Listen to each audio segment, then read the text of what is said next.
Alright, today we're having a look at Candyland Kiddy Platformer by LBsP. Alright, so here we are in Candyland by LBsP, and it's bills itself as a slice of LBP to goodness that's appropriate for the kiddies as well as the kiddies at heart. I don't know if it's good for the kitties or if it's good for squirrels, which I am, but now that's not dangerous, but there is a dangerous version below, it looks like. Oh, Tractogel. Excellent. Maybe? I've got feelings about Tractogel. There, and this is one of them. I kind of hate that, actually. Alright, we're moving on.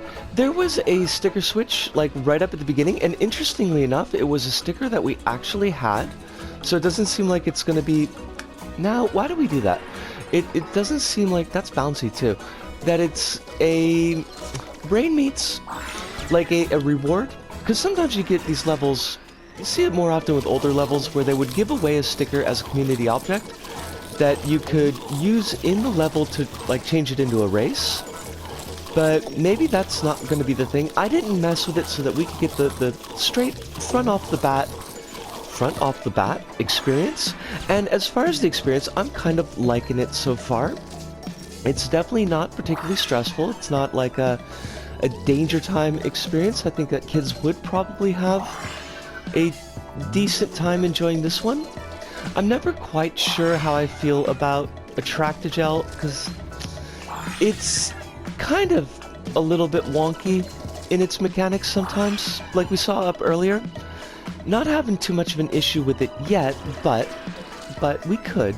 Now, one thing, and this is not a negative point, in fact this could be a positive point, but you got these kind of alternate paths, it looks like, and that can be really, really cool. It can give a lot of replay value to levels to give players different areas that they can explore, but it does leave me, personally speaking, with a little bit of analysis paralysis, where I, like, don't know which path to take.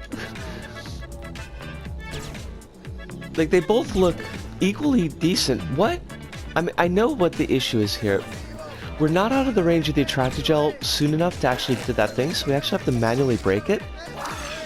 That's fine, I guess. Attractogel. This is gonna be like a lot to get B-roll footage for, because I'm gonna have to do all of these little... Oh, wait, was there a...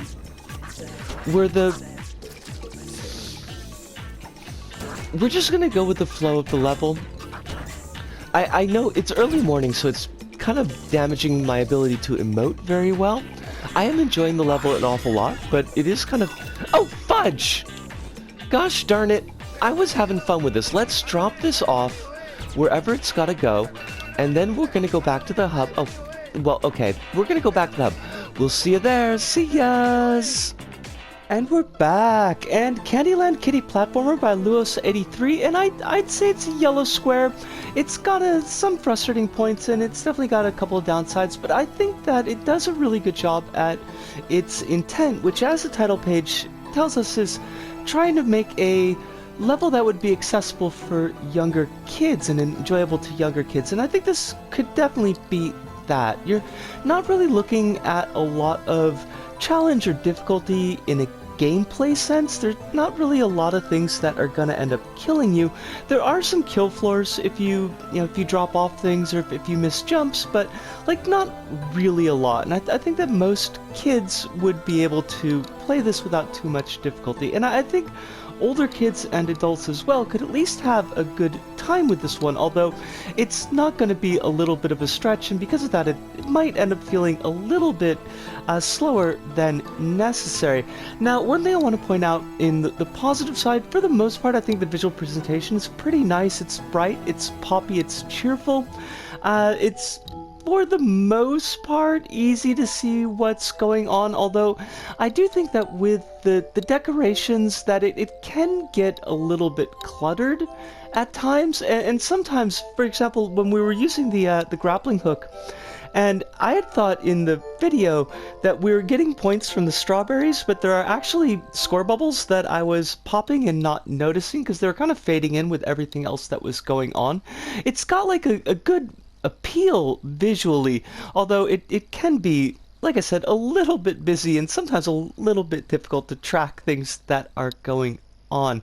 Now, I did mention that the gameplay, largely speaking, wasn't particularly challenging, and that is true, but to look at the gameplay on one point that's maybe a little bit more of a downside for me personally is that you've got the Attractogel in the level, and a lot of Attractogel in the level, a lot of Attractogel in the level, and for me, I've never really been a big fan of that particular gameplay mechanic. I always feel that it slows down momentum in levels. You've got that kind of slurp to kind of get sucked up into the Attractogel, and it kind of messes with your jump timing. I find you don't jump quite as high, you don't jump quite as far, and you've got to do that like double tap to get off of it. So for me, that's not like really a particularly strong selling point in this level. It's not used poorly, and it is used consistently, so those are definitely good points for it. But like, if you like it, you'll have a lot of fun with it, and if you don't like it quite as much, it might not be quite as much fun for you. Now, I did mention in the video, and I was a little bit incorrect in this, that I thought that there were branching paths and alternate routes in the level, and there isn't. The part that I thought that it looked like it was going to branch off into something larger, go in a different direction, but really that dead ends fairly quickly, and it's just a bit where you can get some extra point bubbles, score bubbles. It's not really a big thing. It's not a bad thing by any means, but I was kind of hoping for a little bit more in that direction. And kind of speaking towards that little bit more as well, you've got the grappling hook in there, and you use it the one time, and then you've got the grabinators in there, and also you just use those the one time. And we talked many times about how if you're going to introduce gameplay elements like that, that maybe focusing on one or two and then kind of expanding them out. Now, the Attractogel kind of does some of the heavy lifting there, because that is pretty extensively used throughout, but kind of, well, if you're going to use Attractogel like as a technique, then why have the grappling hook? Really, that didn't seem to be like super necessary there. Now, the grabinators that we use, and they are necessary for the obstacle that you are using them for, where you've got to feed this dog some cake. And so there's, you got your grabinators, and you jump on the button, and the cake drops down, and then you walk the cake over. I think we saw this in the video, actually. You walk the cake over, and you're using these jump pads to get it to the dog. I did find that section to be kind of slow, because if you drop off the jump pads, then you got to go back, and you get back on the jump pads again, and you got to do it twice. Now, there was a jump pad that I didn't notice my first playthrough that sends you closer to the start, so it's not quite as bad as it was the first time I encountered it, but like I did find it. I found it's a little bit awkward for me. It was a little bit slow for me, so there was that as an issue. Now, something else that we mentioned in the first impressions video section, and you do have that sticker switch that will open up a race, so I did guess right on that, so good for me. Now, the issue I did find with that, though, is that like, when we first see that technique in LBP 2, I think in the story mode, it's one of Larry da Vinci's bits, and the level actually changes in order to facilitate the race, and you've got some different pathings that open up, and that just kind of make it a quicker experience from a race standpoint as opposed to a pure level standpoint. And something that I've found in community levels that use a similar technique is that quite often, like we see here, the level itself does not actually change in relation to, is this race mode or is this regular mode? And what that means is that if you've got something that's paced fairly well for just like regular noodly type gameplay, it's not necessarily paced particularly well for race gameplay. And we do see that, I think, here. You've got this really wide open kind of expansive level, and there's no real way to kind of zip through it. There's not really a great way to shave time off of your pace, off of your run, and so you watch the clock counting down pretty much. I noticed it particularly. You've got this for the regular level version, this really generous rotating bit where they swing towards each other, and then you've got to rotate around and jump to the next one, and then it'll swing to where you need to go, and then you jump off, and like that would be really good for a younger player in the non-racing section, because the timing is like super generous on it, and it's really hard to kind of mess it up. But in a race, when you want to be going faster, and it's like, hurry up, hurry up, hurry up, hurry up, hurry up.